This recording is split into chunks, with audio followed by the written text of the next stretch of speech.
aqui, pronto, gravando.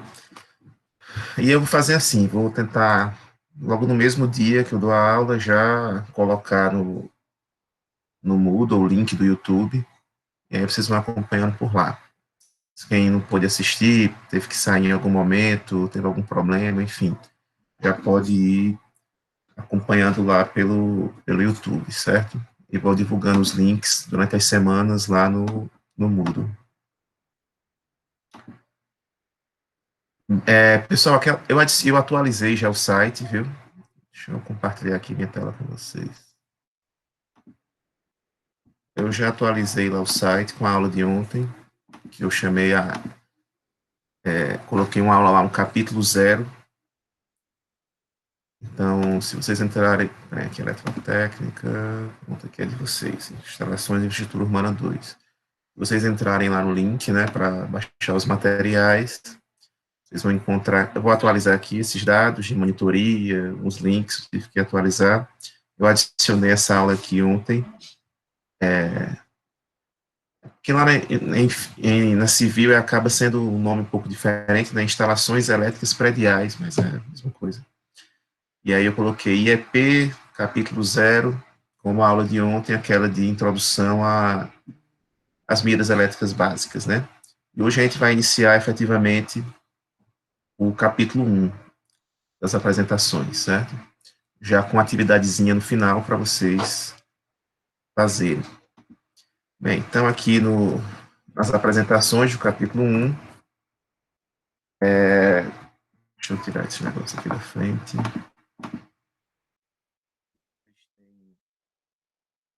Essa parte da ementa, que a gente já falou naquela aula introdutória, na apresentação da disciplina. Acho que a gente já abordou todos os tópicos aqui, já abordamos todos os tópicos. E os livros, né? Até a colega disse que um dos colegas de vocês encontrou esse livro aqui no YouTube, no Google, vocês vão encontrar sem muitas dificuldades. Esses dois, na verdade. Os outros eu procurei, mas não me lembro de ter achado. Mas esses dois aqui vocês encontram no Google facilmente. E pronto, vamos falar sobre projeto, né? Sobre instalações elétricas. Agora vocês já viram lá na aula passada os conceitos alguns conceitos importantes, como os conceitos de tensão, corrente, resistência, potência, né? Pelo menos a ativa. Estou devendo ainda para vocês a aula assíncrona, né? O momento assíncrono com potências aparente, reativa e ativa, né? A união dessas três. Eu vou fazer rapidinho aqui acho que uns 40 minutinhos, depois eu boto no YouTube e mando para vocês assistirem, para a gente já adiantar essa parte. E agora a gente vai tratar do projeto, né? O projeto elétrico, como vocês bem sabem, né? O projeto é uma área extremamente importante para qualquer arquiteto, para qualquer engenheiro. Então, a gente tem uma série de projetos diferentes na área de engenharia e de arquitetura, né? Consequentemente. E a importância de um projeto, de desenhos técnicos, de cálculos, dimensionamentos baseados em normas, em experimentações, é extremamente importante isso daí para que no uso, na execução da obra e no uso daquela edificação, não se tenha surpresas no decorrer da sua vida útil. Então, são necessários cumprir alguns passos, observar algumas normas específicas, algumas normas também. No nosso caso aqui, a principal norma vai ser a 5410, nossa principal norma que a gente vai seguir, certo? A NBR 5410, a norma da ABNT. Mas, basicamente, a gente tem alguns passos a seguir, certo? Quais são os passos antes de fazer no decorrer, né, ao se fazer um projeto elétrico, né? Então, sequenciei aqui alguns tópicos importantes que a gente tem que fazer, tem que se preocupar ao fazer um projeto elétrico, né? A primeira coisa é ter o conhecimento das principais normas existentes já naquela região que você está atuando. Então, olhar as normas nacionais, né, da ABNT, dos livros, mas também olhar as normas estaduais, assim, ou estaduais ou pelo menos do local, já que alguns estados têm mais de uma distribuidora, mas as normas da distribuidora local em que você se encontra. Então, as normas locais, né, às vezes elas podem ser até mais exigentes do que as normas da ABNT. Então, você tem que olhar as normas locais, ver quais são os documentos necessários para que você faça um projeto e de acordo com aqueles preceitos, né? Então, vamos botar até lá no site, vou atualizar com o novo link para as normas da Equatorial. Elas têm algumas pequenas diferenças do livro que a gente usa, dá algumas recomendações que nem são citadas, às vezes, na, na 5410. A 5410, às vezes, deixa em aberto alguns pontos importantes, e aí as distribuidoras definem, e os autores também de livros definem ali criam alguns parâmetros para projetos. Então, primeiro é estar por dentro das normas, avaliar as normas locais, as normas nacionais, para iniciar o projeto. Depois, quais elementos fazem parte, constituem um projeto, né? A gente vai ver aqui que um dos principais elementos constituintes de um projeto é o desenho em si, são os seus desenhos, né? Então, a gente vai ver os desenhos, vai ver o desenho é baseado numa vista superior, na planta baixa. Então, esse é um conhecimento que vocês têm que trazer já, você já tem, né, de disciplinas anteriores. Então, como utilizar essas ferramentas de desenho, talvez futuramente eu acabe oferecendo alguma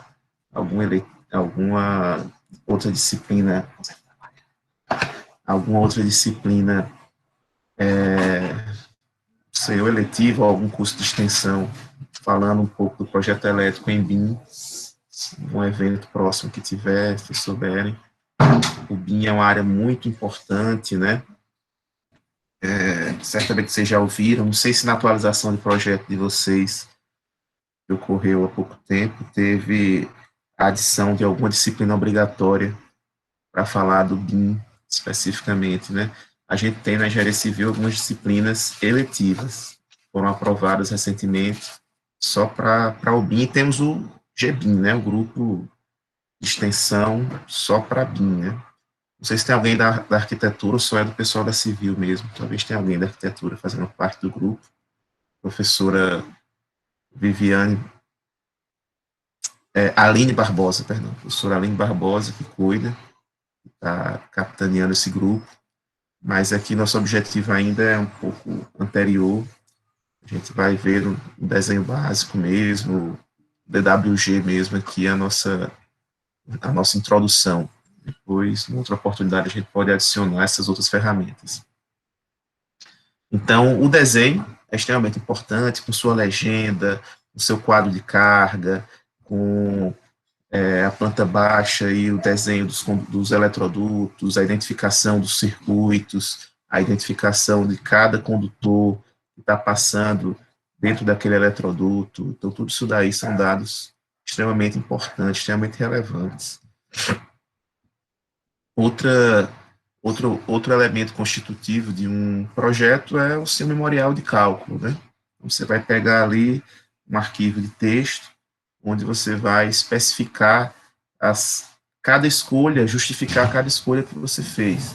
Então, por que foi utilizado algum critério de algum fator de correção, por que foi utilizado, você uniu dois circuitos, deixou um circuito isolado, quais normas, quais partes da norma 5410 ou de outra norma você usou, quais tabelas você usou da distribuidora local, então a justificativa daqueles cálculos, a justificativa passando ali por todo o projeto. Então, a divisão de circuitos, enfim, todo o dimensionamento de condutores, dimensionamento de eletrodutos, dimensionamento de disjuntores da proteção. Então, todas essas justificativas vocês vão colocando lá no memorial e no final apresenta os quadros de carga, né, aquelas tabelinhas com informações de cada um dos circuitos, certo? E aí você pode fazer o projeto elétrico predial ou industrial, né? O predial, basicamente, a gente vai considerar aí edificações para permanência de pessoas, né? Então, nossa concentração aqui vai ficar em cima de edificações residenciais, mas aí porque nas residenciais a gente já tem uma previsibilidade de, de dispositivos que vão estar ali dentro. Então, a gente já sabe que não vai precisar de uma iluminação tão específica, ou de um número de tomadas, ou uma potência tão díspare de uma casa para outra. Então, existem regras específicas aí, mais abertas para projetos residenciais, né? Para comerciais, cada comércio pode ter uma regra diferente. Então, para comercial, aí a gente já não tem uma regra geral, tem que observar caso a caso, da mesma forma industrial. Cada indústria vai ter motores que vão ter uma demanda específica de energia, de potência, vão ter uma iluminação específica, então não dá para generalizar, criar uma regrinha para comércio, para indústria, mas para residências foi possível, ainda a gente vai ver a primeira regrinha aqui para as residências. Então, a gente vai definir que tipo de projeto vai ser feito, se é predial, ou comercial ou industrial. E depois a gente vai logo definir aqui, depois de definida as cargas, né, tendo uma ideia dessa questão, ficou até fora de sequência, previsão de carga, vai estar um pouquinho na frente. Depois de ter uma ideia mais ou menos das cargas que você vai ter numa edificação, cargas de iluminação, cargas de tomadas, a gente vai para a divisão de circuitos. E na divisão de circuitos, o que é importante? Eu não sei se vocês já foram, geralmente, né, em casas mais antigas, e casas pequenas, geralmente, e bem antigas, né, você encontrava ali só um disjuntor geral. Então, quando você entrava via a parte elétrica da casa, só tinha um disjuntor geral ali. Então, de dar algum curto-circuito numa tomada, um mau contato numa tomada, algum problema numa lâmpada, a casa toda ficava sem energia elétrica. O disjuntor ia lá e fazia o serviço dele, que era abrir, para evitar que grandes correntes acima do que foi dimensionado, aquele circuito, passassem nos fios e derretessem os fios, né? Então, o disjuntor vai e desliga propositalmente, fazendo o que ele foi feito para a sua função, né? E resolvendo o problema. Então, isso daí causa muitos problemas, né? Eu ter toda a casa num circuito só. Principalmente porque até para identificar onde ocorreu o problema, se você não está ali perto vendo o que está ocorrendo, né? Você nem vai saber. Então, pode ser que o problema seja na iluminação, pode ser que seja numa iluminação externa, interna, pode ser que seja numa tomada do banheiro, da cozinha, da sala, de um quarto. Então, você não sabe, até para identificar o problema é difícil. Sem falar que, às vezes, uma tomada lá da cozinha deu problema e você que está lá na área, você está lá no seu quarto, vai ficar sem energia devido a um problema na cozinha.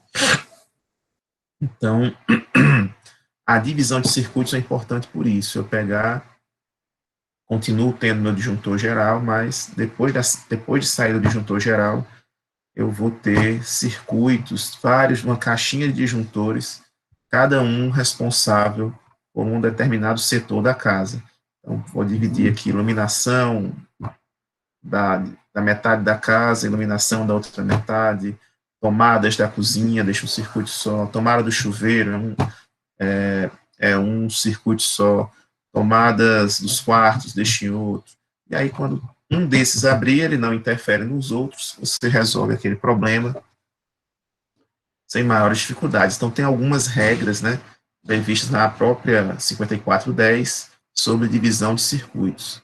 E aí, vou fazer a elaboração do projeto, fazendo um levantamento de cargas, vendo lá onde eu vou colocar tomadas, iluminação.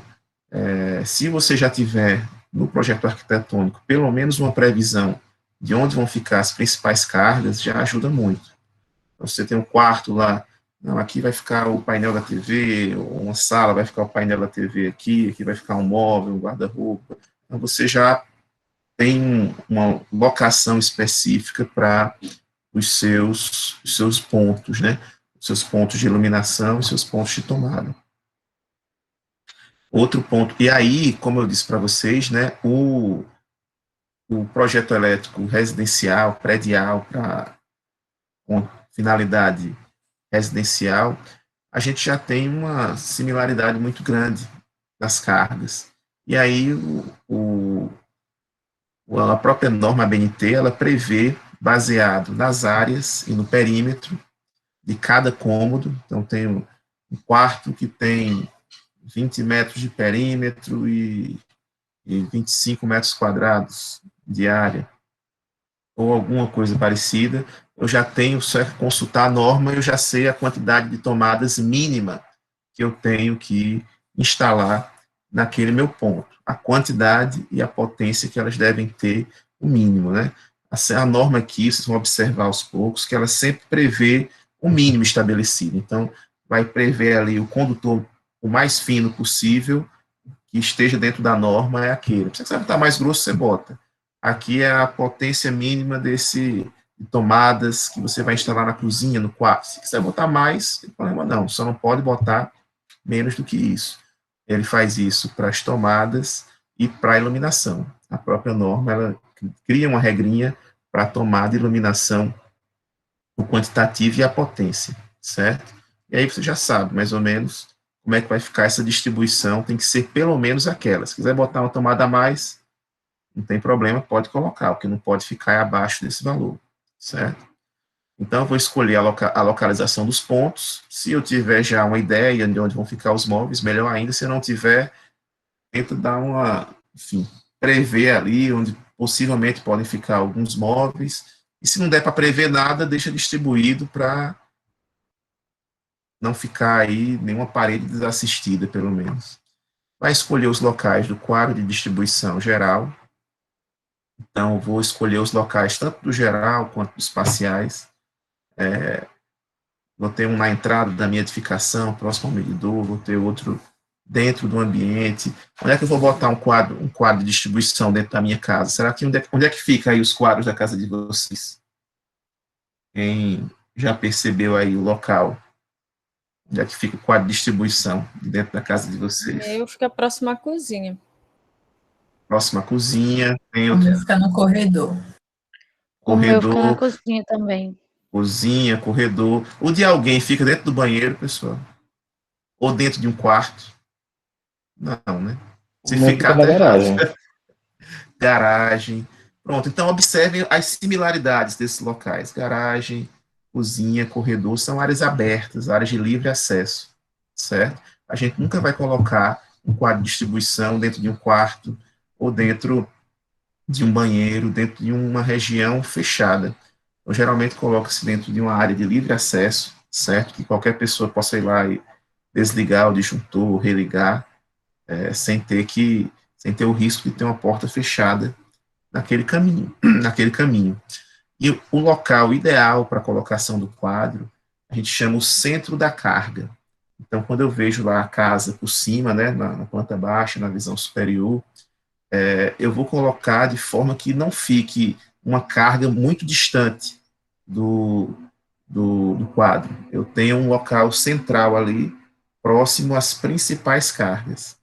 Então, que eu não tenha, por exemplo, colocar num ponto lá que tem dois banheiros, dois chuveiros elétricos, onde tenha 1 metro de distância para um, mas também tenha 30 metros para o outro. Vou colocar numa região média ali, que fique próximo dos dois, tem uma distância aproximadamente igual dos dois e das outras cargas. Então, vou colocar no centro de cargas, né? Nem sempre é o mesmo centro geométrico, mas é onde está as maiores cargas estão concentradas por ali, para que o comprimento do fio não prejudique na hora do dimensionamento dos condutores. Então, depois de definido os locais de tomadas, de interruptores, das lâmpadas, também definido aqui, na hora desse ponto aqui é importante, não sei se vocês já observaram, mas às vezes tem escada, não sei se tem, alguém mora numa casa, ou já foi numa edificação com 2 pavimentos, numa casa com 2 pavimentos, e na hora de subir a escada, é possível ligar no interruptor de baixo, aquela lâmpada da escada, e quando você subir, você consegue desligar a mesma lâmpada em outro interruptor. O controle da mesma lâmpada em 2 locais diferentes. Em corredores também, isso pode ocorrer, lá nos corredores mesmo da UFAL. Entrando ali no CETEC, a gente tem um corredor enorme, você pode ligar a lâmpada, aquele conjunto de lâmpadas do corredor, numa tomada, no interruptor, ou no comecinho, ou no meio, ou no final. Em 2 ou 3 locais de controle para essa mesma lâmpada. Então, ou para esse mesmo conjunto de lâmpadas. Então, isso daí é o uso de interruptores paralelos, se forem dois locais apenas, se forem mais de 2 locais, 3 ou mais, eu vou colocando interruptores intermediários também. Então, a escolha desculpe, de como Oi, controlar esses professor, interruptores. licença. Oi.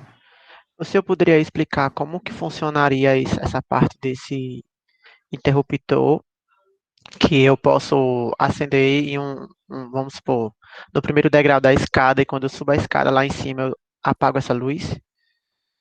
Isso, a gente vai ver isso daí, não é nesse momento agora, mas a gente vai ver detalhadamente Ah, como é que tudo vamos certo então. acender esse interruptor quando a gente tiver um pouquinho mais na frente. Acho que na semana que vem, na quarta que vem, a gente já vê essa parte. Mas aí a gente vai apresentar passo a passo, fazendo o desenho aqui, vou ver se eu vou procurar na internet algum link que dê para a gente fazer as ligações, simulando, né, a ligação, para vocês fazerem também, enfim. Mas é possível fazer. Aliás, a gente vai ter que definir como ligar as lâmpadas, por exemplo, até sensores. Será que vale a pena usar um sensor de presença em algum local? Então, geralmente em residências, o sensor de presença nem sempre é utilizado, é mais em ambientes comerciais ou industriais.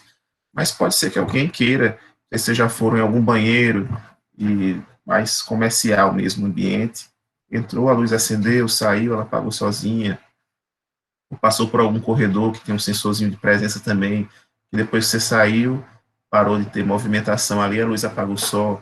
Então, tem sensores de presença no hall de prédios, por exemplo. Você está entrando ali, saiu do elevador, vai entrar no seu apartamento, a luz acende só, depois que você entrou no seu apartamento, mais 30 segundos, a luz apaga sozinha. Então, são sensores de presença ou sensores de luminosidade para iluminação externa. Você bota lá a fotocélula, ela fica ali, é sensível à luz do sol. No momento que tem a luz do sol, ele não liga a lâmpada. Quando a luz do sol, o sol se põe, aí a lâmpada é ligada sozinha, né? De forma automatizada. Então, você pode utilizar esses sensores, ou de presença, ou de luminosidade, ou qualquer outro tipo de sensor, e chegar até numa automação, né? Uma automação residencial para controle das lâmpadas. E mesmo na minha casa eu estou brincando, isso de vez em quando, né? Aqui no apartamento eu liguei algumas lâmpadas aqueles assistentes lá da Amazon, né? Naquela Alexa, alguns devem ter ouvido já, e aí você fala, Alexa, liga a luz da sala, ele vai e liga. Então essas possibilidades são bem interessantes. Vou até fazer um videozinho para vocês aqui, para mostrar as automações que eu tenho. E aí é bem simples. Se tivéssemos aulas presenciais, eu tenho. Vou até pegar ali, depois eu pego para mostrar para vocês esses interruptores inteligentes, né? Que você conecta ele no Wi-Fi da sua casa e qualquer lugar que você tiver com conexão à internet, você consegue controlar ar-condicionados, consegue controlar televisões, quaisquer outros aparelhos que funcionem a controle remoto, ou que ligue e desligue numa tomada, você faz o liga e desliga mesmo, também de tomadas, de lâmpadas. Então é bem interessante. Se a gente tivesse aí com aula presencial, levaria para o laboratório, a gente faria algumas ligações. Mas é bem simples. E depois de definir essa forma de ligar essas tomadas, de ligar essas lâmpadas principalmente, né? E escolher os locais dos quadros de distribuição. Eu digo quadros porque se a gente tiver uma casa de 2 pavimentos, vai ter que ter um quadro em cima e um quadro embaixo, certo? Tem que ter um quadro por cada, pelo menos um por cada pavimento. Geralmente o pessoal às vezes tem uma área gourmet, uma área de piscina fora de uma casa de maior porte, eu também coloco um quadro externo, mas nem sempre é necessário. Se for muito grande o ambiente, pode ter até mais de um quadro por pavimento também. E depois vamos partir para os dimensionamentos, né? Então, os dimensionamentos, pessoal, são baseados nas potências. Essa previsão de carga aqui, que a gente faz, né? Ela vai me dar a quantidade de potência, quantidade de watts, né? Que a gente viu na aula. Na verdade, é em VA, a maioria das cargas, em volt e ampere, em potência aparente. Então, a gente vai ter essa noção de quantos VA vai ter cada tomada. E aí, a partir da divisão de circuitos, eu digo, olha, essa tomada está no circuito 1, junto com essa dos quartos, eu juntei todas essas cargas do circuito 1. Aquelas lâmpadas estão no circuito 2, aquela tomada de chuveiro é o circuito 3, do ar-condicionado 4, e assim sucessivamente. Peguei cada circuito desse, fiz o somatório dessas cargas, vou fazer agora o dimensionamento dos circuitos. E aqui a gente só inicia lá na segunda unidade, né, fazendo o dimensionamento de circuitos. Mas o dimensionamento dos circuitos, basicamente, a partir dessa potência, eu vou descobrir qual a corrente que está passando daquele meu circuito, e com essa corrente eu vou procurar uma tabela da norma, da 5410, e vou ver qual o primeiro condutor que suporta essa corrente. E aí você escolhe, faz o dimensionamento, tem outras regras também para o dimensionamento, que no momento oportuno a gente vai ver como de escolher a seção, a grossura, a espessura desses condutores, né? Se você fizer, usando as recomendações que a gente vai dar aqui, nosso grande objetivo é tentar padronizar as instalações elétricas de uma edificação. Então, a gente dá algumas recomendações que a norma nem exige, né? Por isso que eu chamo recomendações, que prevêem aí, por exemplo, uma limitação para o circuito. Eu não vou deixar um circuito com uma potência muito grande e outro com uma potênciazinha pequena. Eu deixo mais ou menos todo mundo ali com uma potência média de 1.000 a 2.000 VA. Nem muito pequeno, nem muito grande. Então, deixa mais ou menos nessa faixa que a gente vai ter. No final das contas, a gente vai ter condutores de 1,5 milímetro quadrado para a parte de iluminação, de 2,5 milímetros quadrados para a parte das tomadas de uso geral, e para as tomadas de chuveiro, de 4 ou de 6 milímetros quadrados. Então, basicamente, vão ficar esse padrão aí em todos os projetos que seguiram essas recomendações, certo?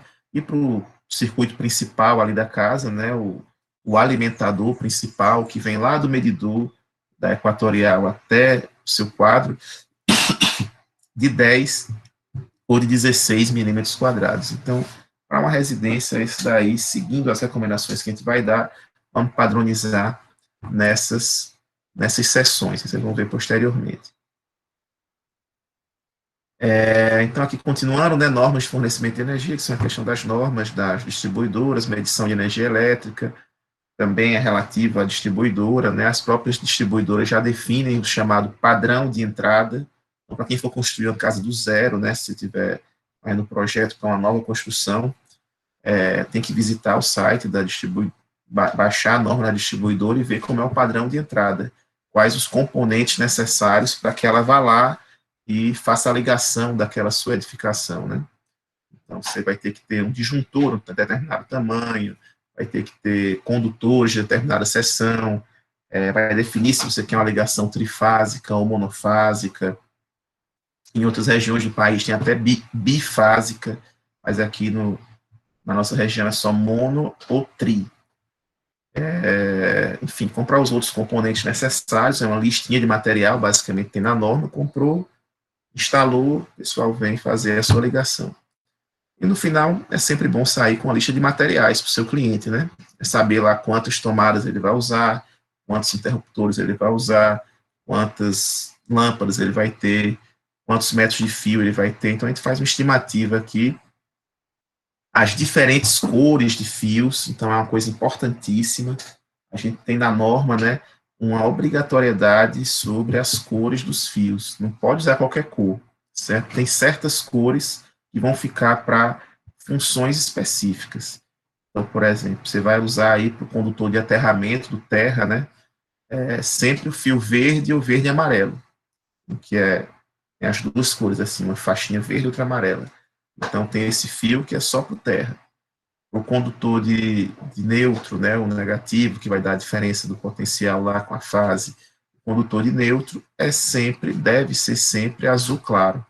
Então, você vai lá, pede na loja de material de construção, não, eu quero 100 metros de fio azul claro, 100 metros de fio verde ou verde e amarelo, que tiver no estoque, e você já tem uma definição para o uso desses dois.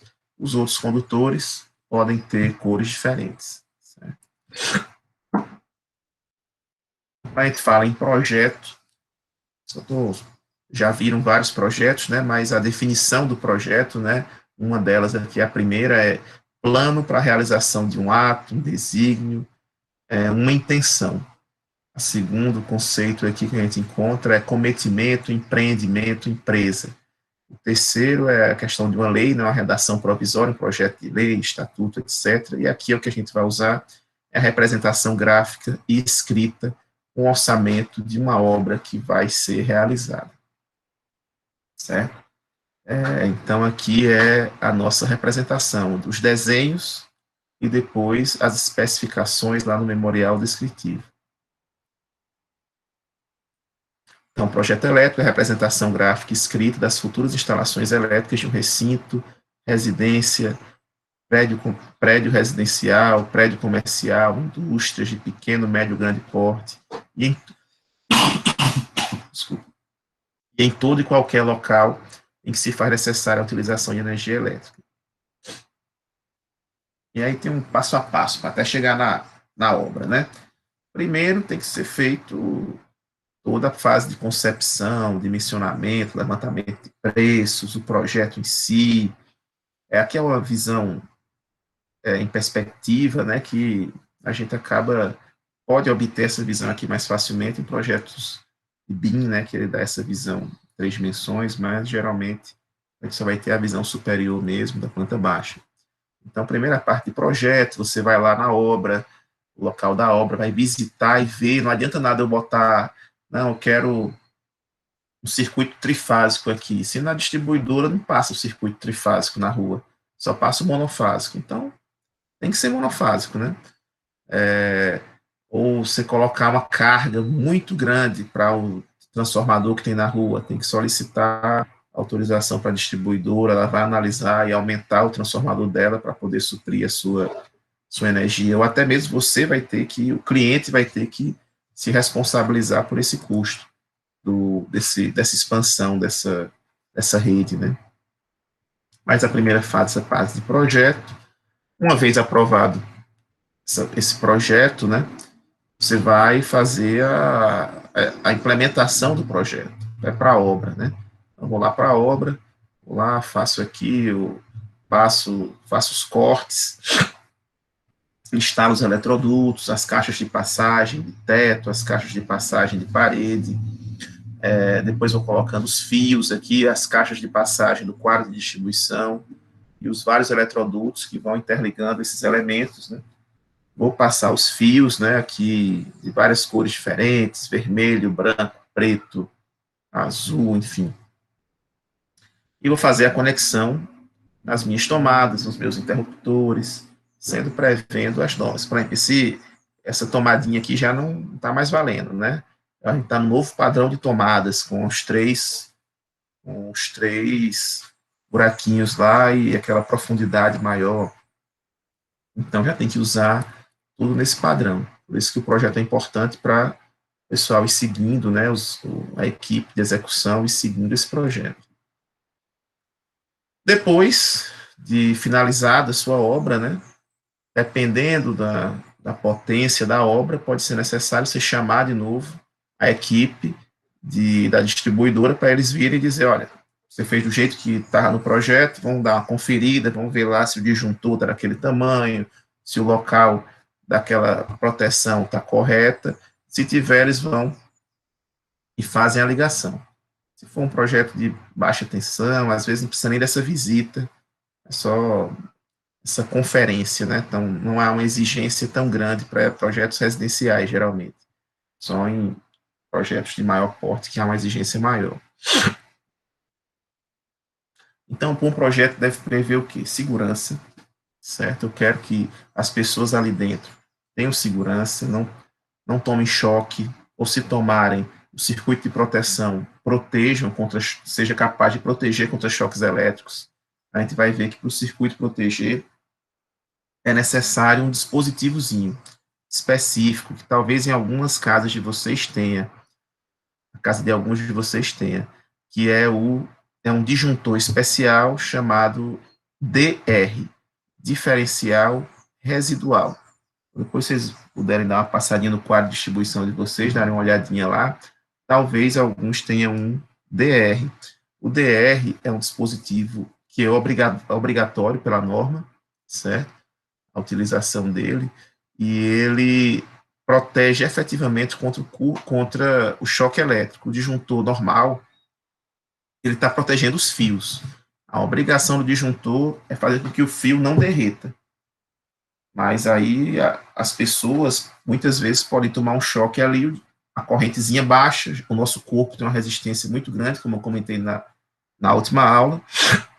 Então, você está tomando um choque, para o disjuntor padrão, muitas vezes, ele pode confundir o seu corpo com um carregador de celular ou com algum outro equipamento que permite a passagem de uma pequena quantidade de corrente.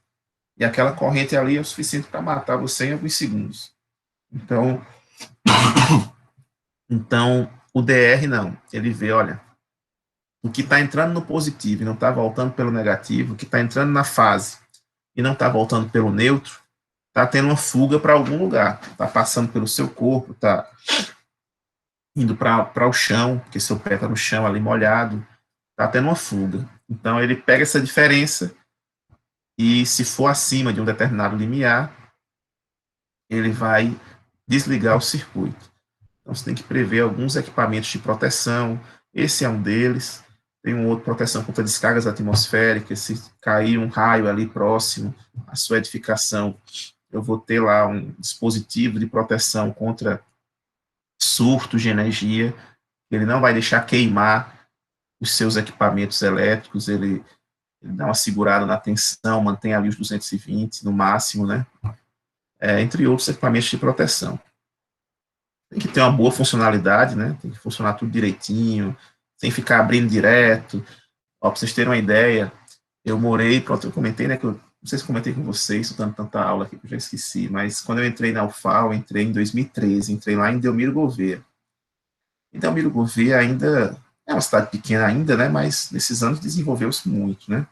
Mas aí não tinha nem muito local para a gente morar, os professores que ficavam lá 3, 4 dias na semana, depois voltavam para suas cidades.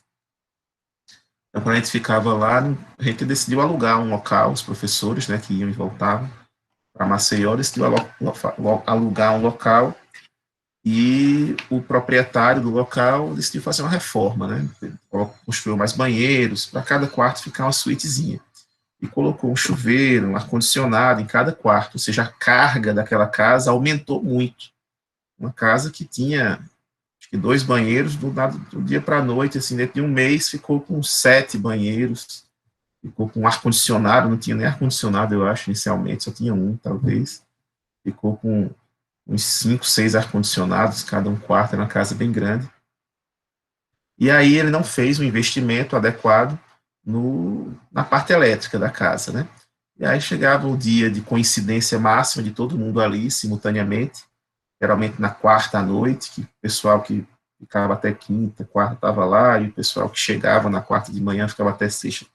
Então coincidia muita gente ao mesmo tempo, cidade muito quente, decidiam ligar os ar-condicionados simultaneamente, iluminação simultaneamente, um chuveiro ou outro simultaneamente, e a energia, o disjuntor não aguentava, né? A corrente ia aumentando, todo mundo ao mesmo tempo, e desligava-se o disjuntor. Mas aí, como solução, né, qual foi a ideia do dono da casa? Vou comprar um disjuntor grande. Esse disjuntor aí está pequenininho. Vou comprar um disjuntorzão agora do dobro. Esse daí era de 60 amperes, vou comprar um de 100 amperes. E o problema está resolvido. Aí eu, não faço não. Se você só trocar, o disjuntor está fazendo a função dele. Ele está percebendo que as correntes que estão passando aqui estão acima da capacidade dos fios. E antes do fio derreter, antes do fio superaquecer, o disjuntor vai estar abrindo. Ele está fazendo a função dele. Se você trocar para um disjuntor maior, ele vai fazer a função dele, só vai abrir se ultrapassar esse limiar maior de corrente, mas aí ele vai deixar o fio sofrer esse efeito térmico, né? Esse efeito Joule acima da capacidade que ele foi projetado. E aí o fio possivelmente vai poder até derreter aquele isolamento do fio e causar um outro tipo de dano, ou danos permanentes na instalação, até ser motivo de um início de um incêndio, né? Então, não, só que além de trocar o disjuntor, vai ter que trocar os fios também por fios mais grossos. Foi isso que foi feito e todo mundo ficou ali para contar a história, né? Se deixássemos o cara só trocar o disjuntor, provavelmente algum acidente poderia ter acontecido. Então, tem que funcionar adequadamente. Quando for requerido ali o funcionamento do equipamento, ele tem que, o projeto, né, os condutores, as proteções têm que estar ali suficientemente bem dimensionados para o funcionamento daquela carga. É bom você já deixar também uma capacidade de reserva, né? Então, dificilmente, depois da construção de uma casa, com o passar do tempo, não vai deixar de haver uma expansão em algum momento, né? Talvez não uma tão grande como ocorreu nesse caso que eu comentei com vocês, mas em algum grau, novos equipamentos vão surgir, outras coisas vão ser necessárias, então deixar ali no quadro de distribuição, até uma obrigação da norma, ela já prevê isso, uma determinada capacidade de reserva, colocar ali uns circuitozinhos a mais, com disjuntores a mais, um critério ali de 10% para capacidade de reserva nas suas contas a mais, prevendo futuramente ao aparecimento de novos equipamentos nas suas instalações. Então, a capacidade de reserva é sempre bom deixar. E aí, outros elementos, flexibilidade, acessibilidade, para você poder ter controle do disjuntor, dos quadros, né, em locais adequados, condições de fornecimento de energia elétrica. Então, tudo isso aqui são os pontos mínimos, né, para se prever. Então, se eu passar um projeto, vou passar um projetinho para vocês aqui no final dessa aula, acho que vai dar tempo. Só para fazer o dimensionamento. No final da próxima semana, provavelmente, vou pegar um projetinho, tá lá no site, e vou pedir para vocês fazerem ali a determinação do número de tomadas, de iluminação, para vocês já terem uma ideia, e posteriormente fazer a ligação dos eletrodutos, do quadro de distribuição para as tomadas, para as lâmpadas. E aí vocês vão perceber que, se todo mundo fizer individualmente, como deve ser feito, dificilmente a gente vai ter uma solução exatamente igual à outra. Então, não existe um projeto, uma solução única só. Você pode ter várias formas diferentes de escolher os seus caminhos, as suas ligações ali, e está de acordo com o que a norma está exigindo. Provavelmente, alguns sejam mais fáceis na hora de realizar a execução, ou acabem economizando material com alguma escolha, e essas dicas, né, que a gente vai dar aqui, para alguns caminhos preferenciais a você fazer, evitar cruzamento de eletrodutos, evitar caminhos fechados. Então, eu vou explicar no momento adequado isso daí, mas certamente não tem uma solução única para nenhum projeto. Um projeto, se você passar para duas pessoas diferentes, elas podem fazer, considerando todas as normas que são exigidas, tudo que for exigido pela Equatorial, pela 5410, enfim, mas mesmo assim serem projetos distintos os dois. Aqui é só justificando que o custo do projeto é muito baixo, então essa questão de preço em projetos, né, para quem trabalha com isso, empreende com isso, né? Não só no elétrico, mas no arquitetônico também. A gente tem aí um certo canibalismo, muitas vezes, na área, né? Profissionais querendo ganhar mercado, enfim, oferecendo preços extremamente baixos para um serviço que, se feito com qualidade, demora para ser feito, precisa de um maior cuidado. Então, não são só desenhos, né? Projetos estão bem mais a fundo disso daí. Por isso que a gente sempre tenta orientar vocês deixarem bem explícito aí as normas utilizadas, as justificativas para aquelas escolhas, sempre que for possível. E aqui vamos falar de alguns erros comuns, certo? Que muita edificação, você vai fazer uma visita, vai ver alguma coisa está faltando. Um dos principais erros é a falta de aterramento, certo? Então, toda casa que tem aquele padrão antigo de tomadas, não foi atualizado ainda, casas mais antigas, construídas antes desse novo padrão, às vezes só tem dois buraquinhos, né? Só tem fase neutro, positivo, negativo ali nas tomadas. Então, isso causa uma série de problemas. Você não tem o aterramento disponível em todas as tomadas. Às vezes, no caso da minha mãe, não tem ainda o aterramento geral. Era um aterramento individual. Só em algumas cargas, como máquina de lavar, chuveiro, a gente ia lá e colocava, o eletricista ia lá e colocava uma hastezinha próxima àqueles equipamentos. Então, isso aí pode expor as pessoas a risco de choque elétrico. A gente vai falar mais detalhadamente sobre aterramento elétrico, mas a falta do condutor na proteção vai causar riscos a choques, até possíveis danos ao equipamento em si. Enfim, uma série de problemas aqui relacionados à falta desse aterramento, certo? Até a sinalização desse aterramento tem que ser adequada com o fiozinho verde, as conexões bem feitas, ter cuidado, já fica no chão aqui, pode haver algum tipo de corrosão com o tempo, de ferrugem, enfim, e aí ou haver algum tipo de mau contato também. Então, medições devem ser feitas, né, constantemente para ver se o aterramento está bem feito. Professor, Oi, a gente, toda vez que tem aquela tomada com os três pontinhos, quer dizer que tem o aterramento. teoricamente, né, mas às vezes pode ser o caso do dono da casa, né, ter solicitado a substituição só da carcaça, né, para não ter que ficar usando um adaptador constantemente na tomada antiga. Então, você tem que Entendi. ver se atrás daquele, tirar a caixinha ali, se possível, né, e ver se está o fio chegando, né.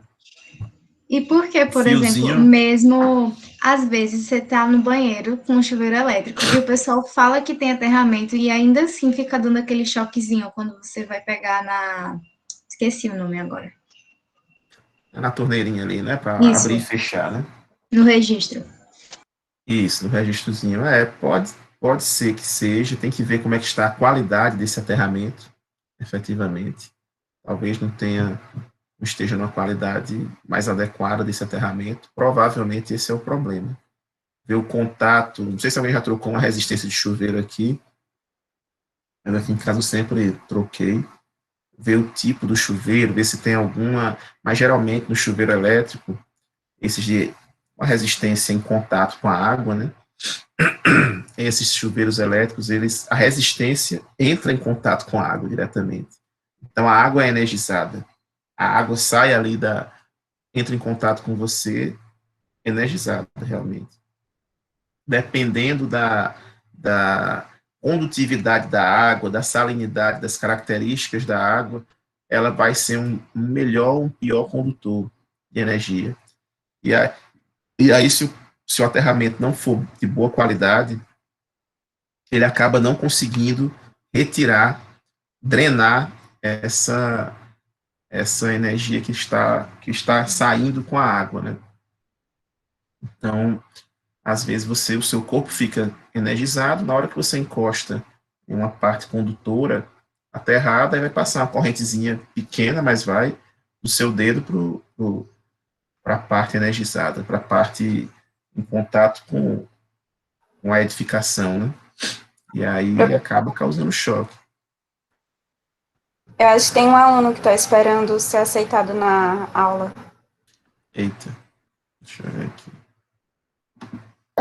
Já consegui, Yasmin. Ah, ok. Valeu.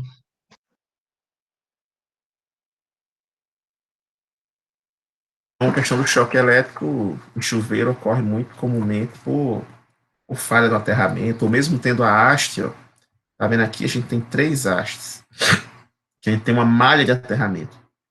Às vezes uma haste só é pouco, dependendo das características do solo, uma haste só é insuficiente para que esse fio de terra tenha um bom contato com a terra ali ao redor. Então, se o solo for muito seco, ou se o solo tem características específicas que não adere tão bem à superfície da haste. Você tem que colocar mais hastes para contribuir aqui com o aumento dessa área de contato, né? Então, você acaba fazendo uma malha de aterramento. Às vezes, uma malha é necessária para reduzir ainda mais essa resistência do solo. Então, aterramento elétrico é um ponto de referência integrado no circuito elétrico, usado como referência de medição das correntes, serve como via de retorno para o circuito elétrico.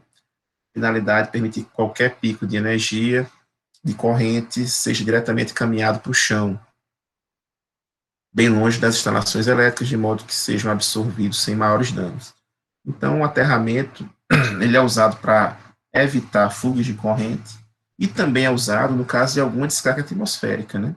A gente deixa ali um para-raio, quem já viu a parte superior dos prédios, né? Quase todos têm ali, todos devem ter um para-raiozinho, umas pontas, né, metálicas apontando para o céu. Se ocorrer uma descarga atmosférica, ela vai cair preferencialmente naquela área e vai ser drenada por um conjunto de fios até o chão, até o terra, de forma que não cause danos às instalações elétricas e outras instalações internas à edificação. Outra falha também muito comum é o uso de materiais que não atendem às normas técnicas. Então, algo muito comum ao invés de você comprar um condutor, por exemplo, de 1,5 milímetros, da CIO, que é uma marca bem conhecida, ou de uma outra marca boa, de qualidade no mercado, você acabar comprando uma no mercadinho ali, que nem vende isso direito, pega um chinês ou de algum outro fabricante que não se preocupa com as normas e acaba na embalagem vem dizendo esses 2 fios são de 1,5. Mas, na verdade, eles colocam, né, para ganhar financeiramente uma quantidade menor de cobre em um do que no original. E aí você vai pensando que aquele fio tem aquelas mesmas características descritas na norma, mas como ele tem a quantidade menor de cobre, ele não suporta toda aquela corrente prevista na ABNT. Outro problema muito comum é esse daqui, ó. Utilização de mangueiras ao invés de eletrodutos. Isso aqui lá em Delmiro Gouveia vinha muito comumente mesmo. Então, pessoal, a gente tem que colocar os condutores dentro de eletrodutos, né? Nem que seja externo, interno à alvenaria, mas eles passam internamente a esses eletrodutos para que, no caso de alguma manutenção, da retirada, colocação, você consiga mover futuramente esses condutores. Então, o pessoal acabava não utilizando os eletrodutos com essa finalidade, eletrodutos, né? E usava mangueira essas de água, né? Ou tubulação de água mesmo e tal, por ser mais barato, possivelmente, mas qual é o problema? Em mangueira ou tubulações de água, não tem preocupação com elevação de temperatura, né? Com possível faiscamento ali dentro e o o início de um incêndio. Já o eletroduto tem essa preocupação. Então, a exigência própria, as próprias normas que estabelecem os critérios construtivos de eletrodutos, elas exigem que eles sejam feitos de materiais não propagantes de chama. Então, se comprar um da Tigre, um da Amanco, essas propagandas que a gente vê direto na TV, eles são feitos de materiais não propagantes de chama. Isso significa que ele não vai pegar fogo? Não. Vai pegar fogo, vai pegar fogo enquanto tiver uma fonte de calor. Se você pegar um isqueiro, ligar ali, ele vai queimar. Agora, no momento que acabar o combustívelzinho do isqueiro aqui, o gásinho do isqueiro, você desligar o isqueiro, acabou ali mesmo. Ele não propaga a chama. Essa é a ideia dos materiais, dos eletrodutos normatizados, não propagarem a chama. Que não existe essa preocupação com outros tipos de materiais focados para outras finalidades. Então, o uso inadequado pode ter um gatilho ali, algum tipo de problema, devido, enfim, a qualquer outro problema, e começou ali um faiscamento, um mau contato, um ponto quente, um disjuntor problemático, quebrou com o passar do tempo, e aí não abriu o circuito, começou a esquentar, começou a ter um problema, tal, teve um faiscamento, aqui, aí propagou a chama, o problema já não é tão fácil de se resolver. Eu falei em ponto quente, né? Então já está aqui, ó. Emendas mal feitas. Então, isso aqui é um problema muito sério também. Qualquer mau contato que eu tenha com duas conexões, né? Tenho dois fios aqui, vou ligar um com o outro.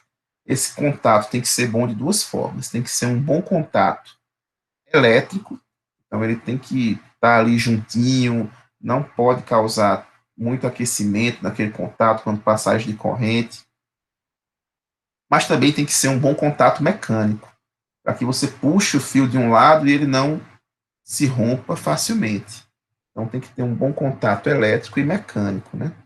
Um bom contato elétrico para evitar faiscamentos e o surgimento de possíveis pontos quentes que podem levar futuramente a um incêndio, e mecânico também para quando houver uma puxada de um lado ou do outro, ele não se romper com facilidade, certo? Então, evitar esses maus contatos devido a essa questão de aquecimento ou de outros problemas. E aí sempre tem uma dica não, uma exigência da norma. Nunca você deve deixar uma emenda no meio do eletroduto. Então, tem uma caixa de passagem de teto, uma caixa de passagem de parede. Os fios que interligarem esses dois elementos têm que ser fios contínuos. Eu posso fazer uma emenda dentro da caixa de passagem do teto ou dentro da caixa de passagem de parede, mas eu não posso fazer uma emenda, puxar o fio e a emenda ficar no meio do eletroduto, entre esses dois. Entendeu? Então, entre dois elementos, tem que ter um fio contínuo ali, sem emendas no meio deles. Agora, dentro da caixinha que vai ficar na parede ou naquela lá do teto, aí pode ter quantidade de emendas que forem necessárias.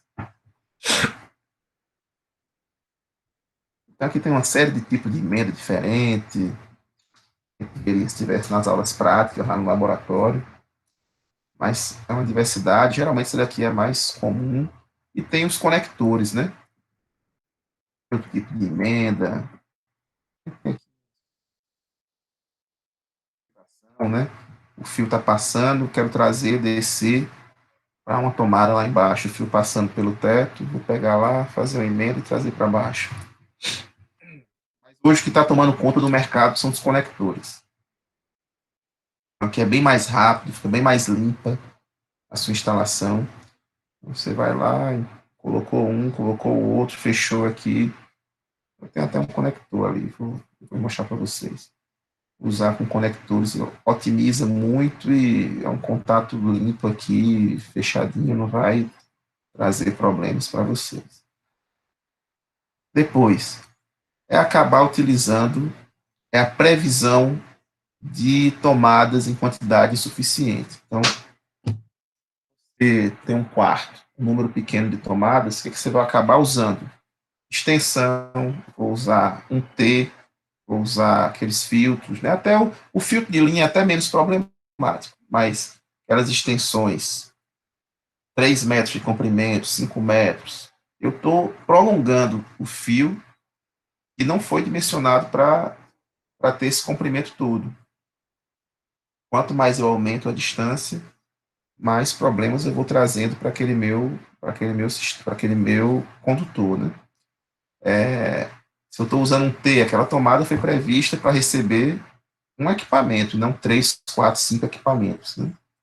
Então, pode causar um problema também, isso daí. Se chegar num, se as suas outras tomadas já estiverem todas ocupadas com a potência máxima, essa daqui também, se colocar novas cargas, pode ser que você ultrapasse a capacidade prevista, o disjuntor vai lá e abre. Aí, seu circuito vai lá e abre. Então, por isso que é sempre bom colocar um pouquinho mais de tomadas do que o mínimo previsto em norma. Sempre colocar um pouquinho mais. Não quer sair do banheiro. Aí, tá bom, daqui a pouco eu vou. Aí a gente acaba fazendo essa previsão sempre um pouquinho acima do mínimo, certo? Para evitar o uso do T, para evitar o uso da extensão, para evitar o uso de que seja, para evitar o uso da gambiarra, né? Da improvisação, improviso, no final das contas. Alguém comentou aqui, eu vi um bipzinho. Emenda dentro do eletroduto não pode. Sim, não pode. Emenda dentro do eletroduto não pode, não. Como foi dito aqui, não tem como fazer emenda dentro do eletroduto, né? Mas seria uma emenda que é feita fora, mas depois você puxa o fio e a emenda acaba ficando dentro do eletroduto. Não pode. Tem que ser um fio dentro dos eletrodutos. O fio é inteiro, né? O fio é contínuo. Então, evitar sempre você colocar um número menor de tomadas do que a norma exige ou do que pode ser instalado ali naquele momento. E aqui outro problema sério também, que ocorreria lá nessa minha casa, que a gente alugava, né, em Delmiro Gouveia, se eu não tivesse chamado a atenção. É o quê? É uma falta de coordenação entre os condutores e proteção, que é essa coordenação. O condutor suporta até 30 amperes, é o máximo que ele suporta, até 32. Vamos dar um exemplo aqui, que eu acho que é o de 4 milímetros. Suporta até 32 amperes, certo? O meu disjuntor, eu vou colocar um disjuntor de 40 para proteger esse daí que suporta até 32. O que vocês acham? O condutor suporta até 32 amperes de corrente. Se eu colocar um disjuntor de 40, tem algum problema, pessoal? Tem. O disjuntor de 40 só vai abrir quando for maior ou igual a 40 a corrente, né? Maior que 40, na verdade, nem igual ele abre, só maior que 40. Então, de 32 até 40, se a corrente, por algum motivo, ficar entre 32 amperes e 40, o fio vai estar sobrecarregado e o disjuntor está lá tranquilo. Pensa que não está acontecendo nada. Diz, não passou dos meus 40, então não vou abrir. Que seria isso que o dono da casa propôs, dizer, olha, deixa o fio do jeito que está, deixa o fio de 32, o disjuntor que ele tinha antes estava abrindo, e eu vou comprar um de 40. Eu disse, não, meu amigo, todo mundo está dormindo, daqui a pouco está a carro pegando fogo, você está ficando doido, faço isso não. Então, a gente sempre tem que ter uma coordenação entre a capacidade do condutor e a abertura do disjuntor.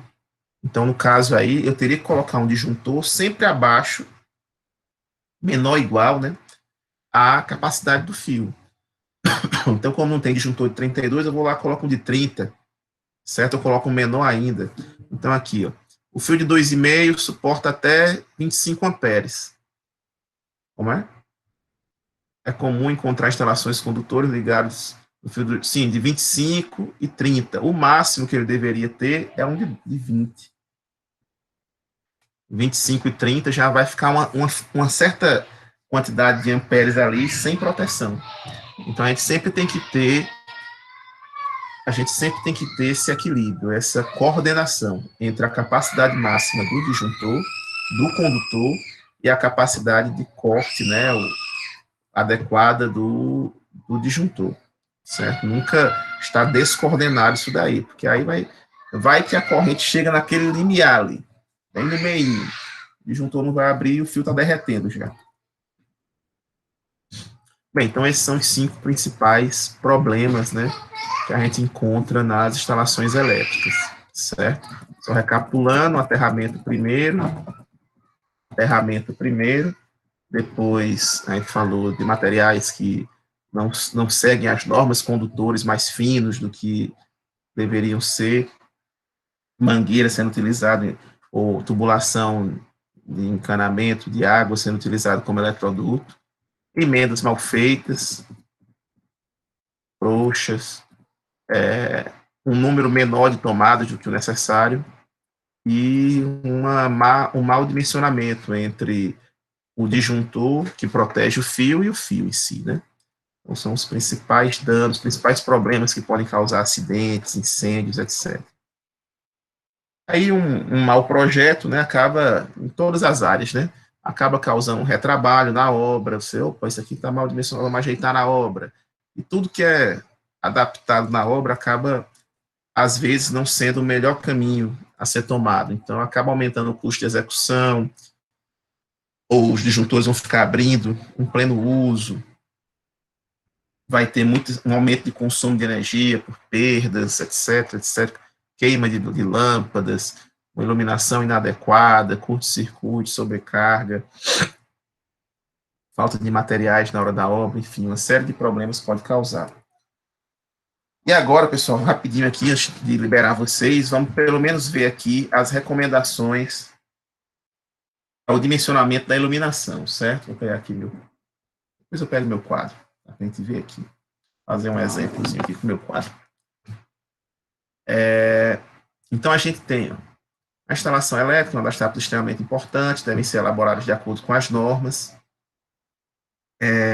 fazer um bom planejamento da instalação, não economizar em tomadas e pontos de iluminação.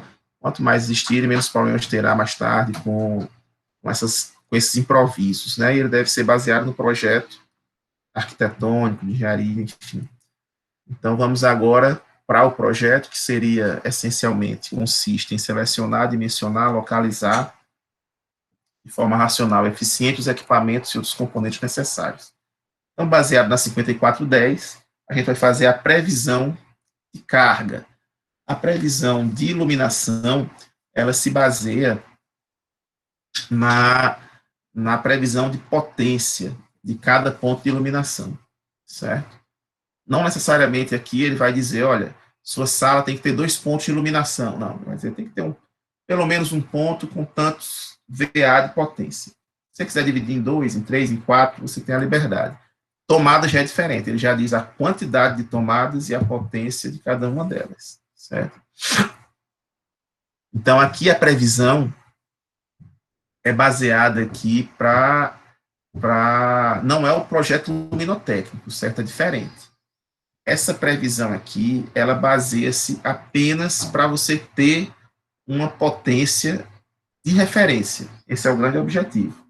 Ela não está baseada aqui em características luminotécnicas, em áreas que vão precisar de maior iluminação, uma temperatura de cor específica, uma quantidade de lúmenes, uma iluminância específica. Então, a preocupação não é essa aqui. É apenas uma estimativa para que seja dado uma potência para a gente fazer o dimensionamento, certo? Dos fios para a iluminação desses ambientes. O projeto luminotécnico é uma outra fase, e aí a gente vai ver mais na frente uma introdução a ele. Então, vamos lá, pessoal. A regrinha é essa daqui, ó. Então, gravar. É só essa página aqui, é bem simples. Então, só essa página aqui, ó, da regrinha para iluminação. Eu vou calcular a área, e na área, se der menor que 6 metros quadrados, então, se tiver, por exemplo, um banheiro. Banheiros, geralmente, são menores que 6 metros quadrados. Talvez tenha algum Professor, maior. rapidinho, uma dúvida. O projeto elétrico, ele, por exemplo, seria equivalente a um arquitetônico, porque você faz um arquitetônico e depois você faz um projeto de interiores. Aí você faria o elétrico e depois um luminotécnico? Isso, eu vou pegar a planta baixa, vou até entrar lá no site, no nosso site. Deixa eu baixar aqui o nosso site. É uma atividade que eu vou passar para vocês, eu acho que, enfim, daqui a um tempinho, eu vou fazer essa daqui. Eu vou me basear aqui, ó. Vamos basear essa planta baixa, certo? Para essa primeira fase do projeto. Então, eu tenho essa planta, deixa eu dar um zoom aqui. Tem aqui, faço levantamento de tomada de uso geral específico, faço levantamento de iluminação. Então, aqui a gente tem, ó, banheiro, por exemplo. Banheiro, cadê o banheiro aqui? Está aqui, banheiro social. Tem 1,50 por 2,60. Então, 1,50 por 2,60 vai dar 1,5. 1,5 vezes 2,6. 3 metros e 90. 3 ponto, quase 4 metros quadrados, aproximadamente. Aí eu vou ver aqui, ó, 4 metros quadrados é um cômodo que tem menos de 6 metros quadrados. Então, para ele, eu já vou botar aqui, ó. Na minha tabelinha lá, ambiente, banheiro, a área dele, 4 metros quadrados, perímetro, você vai botar o perímetro. Estou fazendo iluminação, né? Depois eu vou mostrar a regrinha das tomadas, mas na iluminação, então, qual é a potência que vai ter? Se a área for menor que 6 metros quadrados, vai ser uma iluminação de 100 VA. Observe que é a iluminação mínima, certo? Iluminação mínima de 100 VA.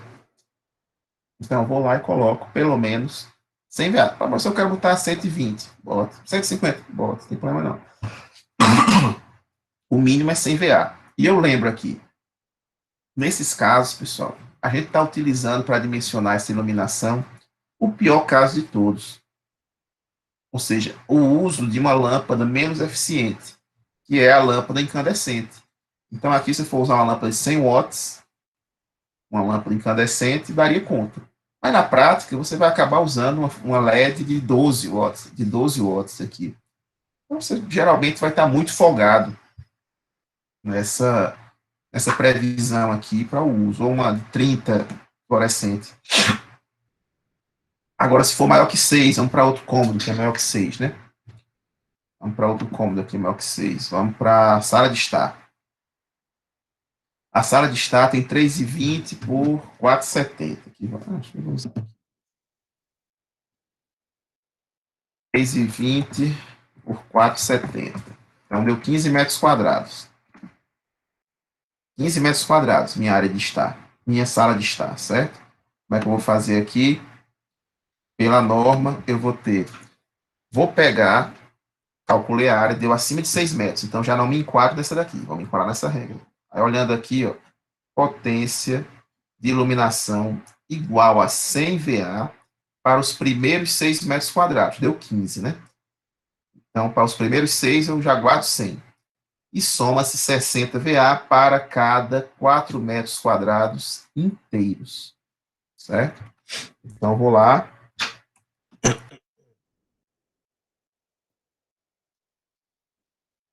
Vou lá, deu. Eu vou fazer aqui o meu preenchimento, área. Igual a 14 metros, não foi? Quanto foi, né? Foi 14, foi 15. Quem lembra? Aqui. 15. Foi 15. 15 metros quadrados. 15 metros quadrados.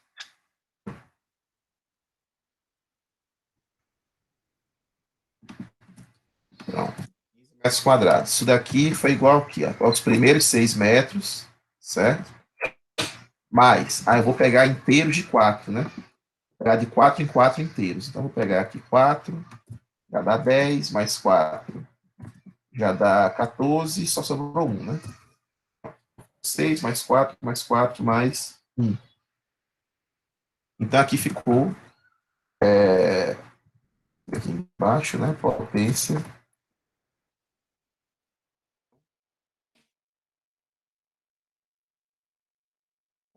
Para os 6 primeiros, né? Para os 6 primeiros, o jeito que está dizendo aqui, ó. Para os 6 primeiros,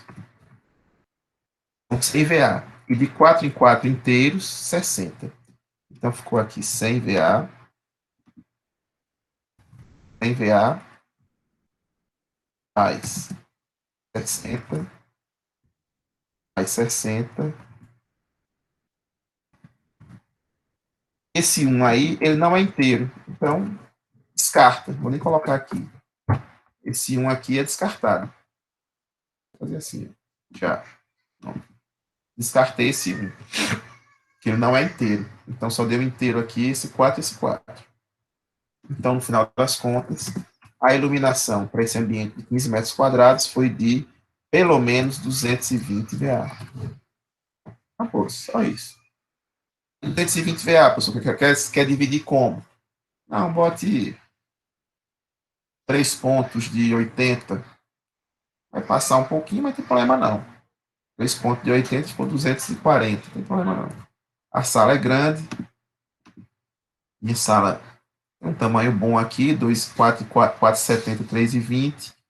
Dá 3 pontos aqui, um aqui, outro aqui, outro aqui. Pronto, já tem a minha potência de iluminação. Foi.